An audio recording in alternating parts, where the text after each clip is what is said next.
Generating realistic videos of humans interacting with objects has always been one of the hardest problems in generative AI. You want an avatar to pick up a product, rotate it, and hand it over, but most models either freeze into rigid, repetitive motions or completely lose track of the object's shape. The bottleneck is how these models are conditioned. Current methods rely on dense, frame-by-frame guidance. They force the generative model to follow a pose, mesh, or coordinate map at every single time step. It's computationally expensive to annotate. It severely restricts motion diversity, and any jitter or artifact in your input condition gets baked directly into the final output. Today, we're breaking down a paper that flips this paradigm on its head, Sparse Control HOI. Instead of drowning the model in dense temporal signals, this framework only requires a handful of interaction keyframes at specific timestamps. It lets the generative model autonomously synthesize the natural, physically plausible transitions between them. Let's walk through the architecture, the math behind their temporal anchoring, and why their training strategy actually succeeds where others fail. The backbone builds on a continuous time flow matching paradigm. The raw video is compressed into a latent space, using a causal 3D VAE. The generative process is governed by an ordinary differential equation, where a diffusion transformer predicts the velocity field. The model is optimized using a flow matching objective, which minimizes the difference between the predicted velocity and the straight-line path from noise to data. To set up the baseline, the model takes 3 inputs: a reference image for identity, an audio sequence, and a sparse set of hand-object interaction keyframes. These keyframes are encoded into latents, padded with random noise to match the channel dimensions, and concatenated along the temporal axis. The DIT's self-attention naturally propagates the interaction poses and object textures from these keyframes to the noisy video latents. But without explicit temporal control, the model has no mathematical guarantee of when a specific pose should actually appear. This is where they introduce TI-Rho-P, or time-controlled rotary positional embedding. Standard Rho-P injects spatiotemporal coordinates into the transformer to help the model understand sequence order. TI-Rho-P modifies this specifically for sparse control. For the noisy video latents, they apply standard Rho-P as usual. But for each interaction keyframe latent, they explicitly assign its target physical timestamp as the temporal positional index. Because the VAE downsamples the video temporally by a factor of 4, they map the physical timestamp in seconds to a latent index using a floor operation. The target latent index equals the floor of physical seconds multiplied by the frame rate, divided by 4. By giving the keyframe latent and its target video frame the exact same temporal rotary embedding, they force high attention scores between them during self-attention. The spatial indices remain unchanged, preserving the pose geometry. It's a clean, deterministic way to anchor sparse signals to exact moments in the generated sequence. But anchoring poses at specific timestamps isn't enough. You still need physically plausible motion between them. If you just let self-attention interpolate, you get unnatural morphing, especially during large viewpoint changes. To solve this, the authors inject high-level motion priors.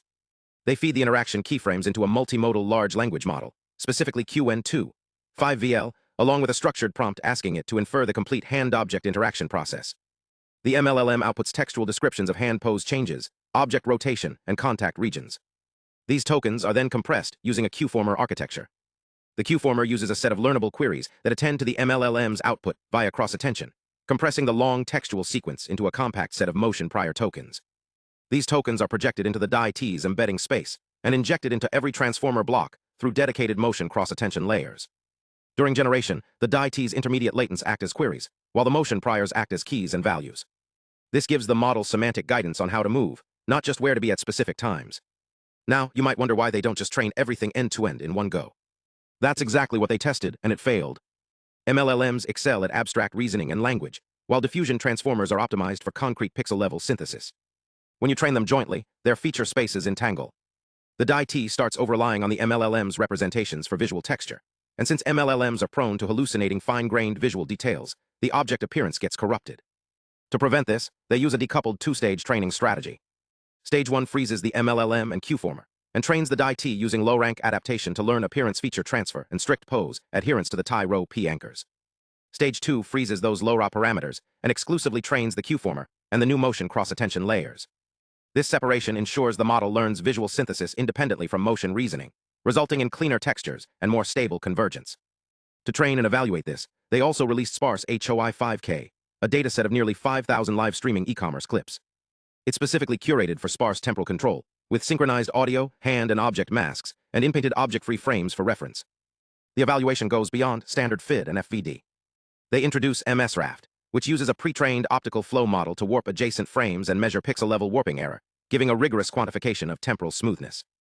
They also use TSSIM to measure structural similarity at exact control timestamps, and HOIVLM, which leverages a vision language model to automatically score physical plausibility and interaction diversity.